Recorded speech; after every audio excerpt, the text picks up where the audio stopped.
And just to confirm, COMSEC, no one from the Office of the Vice President attended. Yes, Madam Chair, that's true. Okay. So, Point of inquiry, Madam Chair.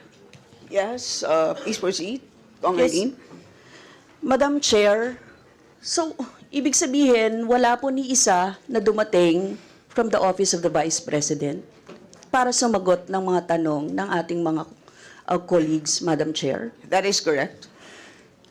Madam Chair, kahapon kasi hindi na kami pinagtanong sa Office of the President.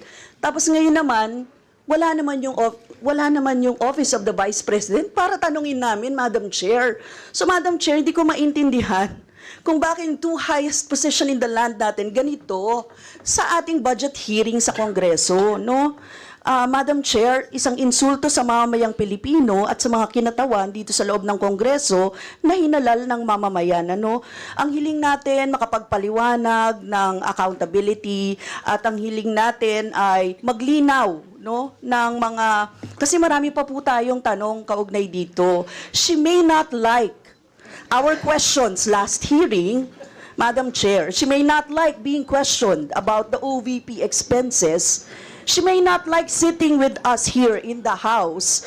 But, Madam Chair, she is accountable to the people and she has this sworn duty to the Constitution, being the head of the agency, to be here, no, para po ipagtanggol or malaman natin yung budget niya, Madam Chair. So, yun lang, Madam Chair, as a manifestation. Thank you, Madam Chair. Yung hindi po pagdating ng ating pangalawang Pangulo ngayon, ang suspecha ko po ay dahil sa nangyari na mga pagtatanong nung nakaraang pagdinig. I have heard the volume and the barrage of questions asked by members of this committee to the Vice President.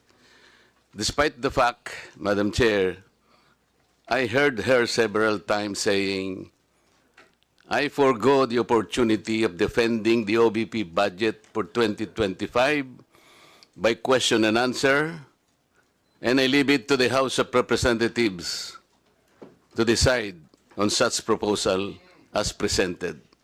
That was the template of an answer given by the Office of the Vice President.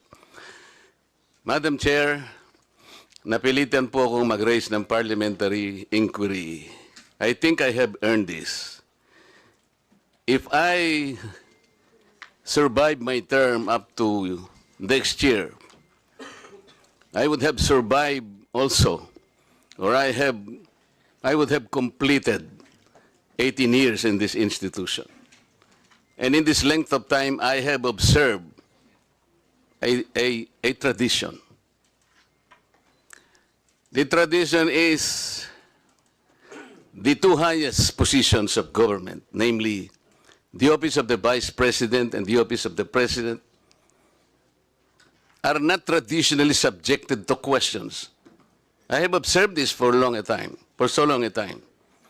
May I refresh the memory of the members of this committee, Madam Chair. In 2022, the Minority Leader, Honorable Libanan, citing courtesy to the Office of the Vice President, took only about 13 minutes to move for determination of the budget of the Vice President. And after that, the Majority Leader seconded the motion. That was 2022, Madam Chair. Then 2023, no less than the Presidential son, our own Senior Deputy Majority Leader, the Honorable Sandro Marcos, stood up and invoked the long-honored tradition of according courtesy to the OBP, the Office of the Vice President. And in the same manner, he moved for determination of the Office of the Budget, the consideration of the budget of the Office of the President, Vice President. I also recall, Madam Chair, that it was terminated. And with the full consternation of Honorable Franz Castro, who then objected, but her objections were never heard until she moved to make up record by way of manifestation her objection. But the committee collectively said, you can no longer do that because there was already a termination of the hearing. This is the time-honored tradition, Madam Chair. For so long a time, we have kept and observed this. We have upheld this tradition. My question is this committee authorized to set aside or discard the tradition? That is the question. Your Honor, such motion was not introduced in the last hearing. I'm now introducing the motion, Madam Chair. I To second, Madam terminate- Chair. To terminate the consideration of the budget of the Vice President, Madam Chair, on the basis of the long and time-honored tradition, Madam Chair. In order for us to respect a tradition in the same manner that we have respected the tradition here that the first to interpolate every time is the member of the minority. That is the tradition. We have not yet discarded that. We're observing that because we are honorable members of this Congress. So the question is, why have we discarded that tradition? Is this committee authorized to set aside the tradition? If we are not able to do that, Madam Chair, then I honorably, respectfully now move to terminate consideration of the budget of the office of the Vice President, and I so move. Second, Madam Madam Chair. Chair.